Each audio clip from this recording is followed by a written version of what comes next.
In 1957, a child was found dead in a cardboard box. He had no name, no records. No one came forward. For 65 years, an entire city asked one question. Who is this little boy? This is the answer. February 25th, 1957, Philadelphia, Pennsylvania. The temperature is below freezing. A young man is walking along Susquehanna Road. He is checking his muskrat traps. It is a quiet morning, the kind of morning where nothing is supposed to happen. He pushes through a thick wall of brush, and then he stops. There's a cardboard box, a large box, the kind used to ship a baby's bassinet. The label on the side reads, J.C. Penney, fragile, handle with care. He opens the box, and the world changes. Inside, wrapped in a piece of faded flannel blanket, is the body of a small boy. He is nude. He is bruised. His hair has been recently cut. Roughly, carelessly, small clumps of hair still cling to his body. He is alone. He is nameless, and he is 4 years old. The Philadelphia Police Department arrives within the hour. They cordon off the woods. They photograph the scene. They expect this to be over quickly. How could a child go missing in 1957 in a city of 2 million people and nobody notice? But the days pass. No one calls. No one comes forward. The weeks turn into months. The months turn into years. He becomes known to the world as America's unknown child. The autopsy was performed by Dr. Joseph Spellman, medical examiner for the city of Philadelphia. His report was precise. It was also devastating. The deceased is a white male, age estimated between 4 and 6 years. Height, 40 inches. Weight, 30 pounds. That weight is far below average for his age. The body shows clear evidence of chronic malnourishment. There are numerous bruises, of varying ages. This child had been hurt before, many times before. 7 scars are noted on the body, including a surgical scar on the left ankle.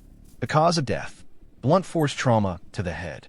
The detectives studied every detail.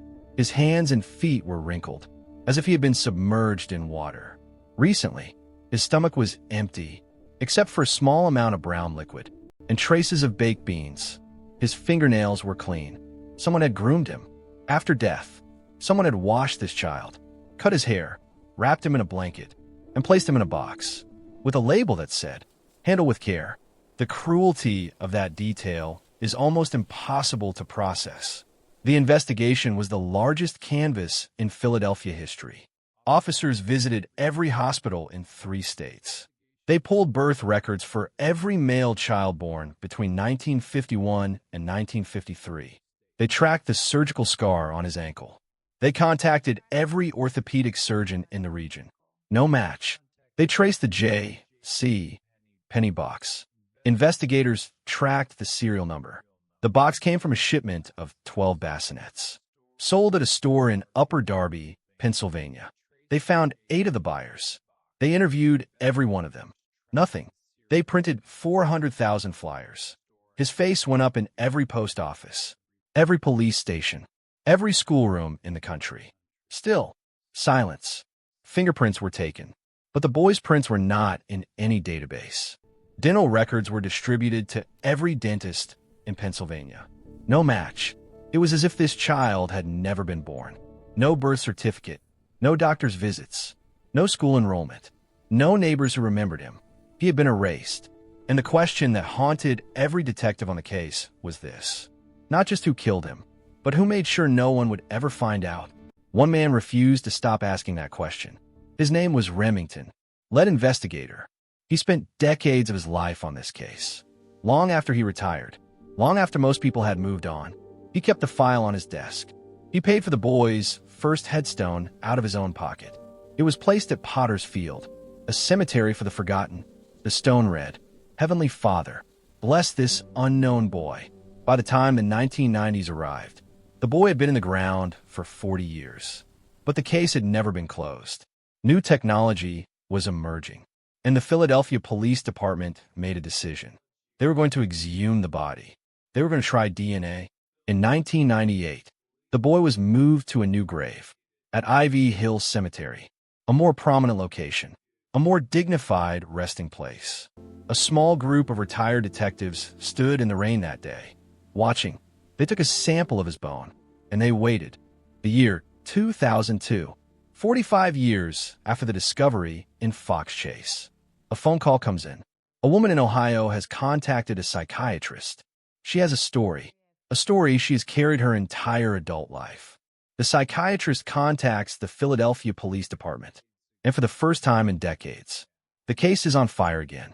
The woman is given a code name. She is known only as Martha. Investigators travel to Ohio. They sit across a table from her, and they listen. Martha? Yes. In 1954, she paid them in cash. We called him Jonathan. He was kept in the basement. He was abused. Constantly. On the night he died, he was in a bathtub. My mother struck him. He hit his head. We drove him to Fox Chase.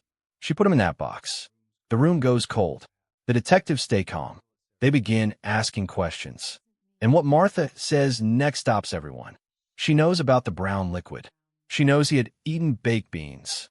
That detail was never released to the public. Not once in 45 years. She knows about the hair. How it was cut short. Roughly. She describes the blanket, the color, the texture. She knows things that only the killer, or a witness, could know. This is the most promising lead in the history of the case. Detectives dig deeper. They pull census records from Martha's neighborhood in 1957. They interview surviving neighbors from that era. They search for any evidence of a small boy living in that house. And they find nothing. Not one neighbor remembers a child. Not one record places Jonathan in that home. Martha's psychological history is complex. She has been institutionalized. She has a documented pattern of vivid false memories. The lead is classified as inconclusive, but it is never fully dismissed because she knew about the baked beans. The DNA sample from 1998 had been insufficient. In 2001, a second attempt was made, this time using tooth enamel. The sample yielded a partial profile. It was enough for one thing. It was enough to test against Martha. The results came back. Martha was not related to the boy. She was not his sister. The M lead was closed, but the DNA profile remained, waiting for science to catch up. The Vidocq Society stepped in, a private organization of elite forensic experts, named after the famous French detective. They had taken a special interest in this case, and they brought a new tool, isotope analysis. Here's how it works. The minerals in your teeth and bones reflect the water and food you consumed as a child. Different regions of the country have different isotope signatures, like a fingerprint of the land. By testing the boy's teeth, scientists could determine where he grew up. The results were clear. He had lived in the Philadelphia area his entire short life. He had not been brought from another city. He was not a traveler. He was a local boy, thrown away in the woods of his own hometown. This reignited the search in local records. Detectives reviewed Philadelphia birth certificates, census records, school enrollment logs, church registries. But something was missing, a critical piece. And that piece would not arrive until a revolution in forensic science made it possible. In 2019, the Philadelphia Police Department partnered with a private lab. They brought in two specialists, Misty Gillis and Colleen Fitzpatrick, experts in genetic genealogy. This is not traditional DNA work. Traditional DNA work matches a sample to a known suspect. Genetic genealogy works differently. It builds a family tree from scratch, starting with strangers. They uploaded the boy's DNA profile to public genealogy databases, and they waited. A match appeared, a distant cousin, then another. The tree began to take shape, branch by branch, name by name. Two families emerged, both in the West Philadelphia area. The circle was closing. By 2022, the team had a name. They moved carefully. They did not want to be wrong. They located living relatives. They requested DNA swabs. The relatives agreed. The samples were tested. The results came back. And after 65 years, the ghost had a name. December 8th, 2022, Philadelphia Police Headquarters. A podium stands in front of a wall of cameras. Reporters crowd the room. Retired detectives sit in the front rows. Some of them are in their 80s. They have waited their entire careers for this moment. Commissioner Danielle Outlaw steps to the microphone. She holds a blue folder. The room is completely silent. She opens it. Today, we're here to speak for a child who could not speak for himself. For 65 years, he was known only as America's unknown child. Through the tireless work of our detectives and forensic partners, we have given him his name back. The boy in the box is Joseph Augustus Zarelli. Joseph Augustus Zarelli, born January 13th, 1953. He was 4 years old when someone placed him in a box and left him in the woods, alone. The investigation into his family history revealed something deeply painful. Joseph's biological parents are both deceased. His father had a large family in West Philadelphia. His mother's family was also local. Joseph had half-siblings, still living, people who had grown up just miles from where his body was found. And none of them, not one, had ever known he existed. We never saw a birth certificate. There were no photos in the albums. Our parents never spoke his name. To find out, decades later, that our brother was that little boy, it is a grief we cannot describe. Joseph was born out of wedlock, in an era when that was something families hid. The evidence suggests he was given away shortly after birth, placed with someone outside the family, someone whose identity is still not fully confirmed. Between 1953 and 1957, Joseph lived somewhere in Philadelphia, in a home where no one reported him missing, where no school enrolled him, where no doctor treated him, where no neighbor noticed him. He was invisible, by design. The homicide file remains open, because both of his biological parents are gone. No charges can be filed against them, but the investigators are still working. They're looking at the 4 years of his life before the box. They're tracing unlicensed foster care arrangements. They're looking for the woman who may have been caring for him. They're looking for the hand that struck the final blow. Justice for Joseph is not finished. At Ivy Hill Cemetery, a new headstone now stands. The old one, the one that said America's unknown child, has been moved to a museum. The new stone is black granite.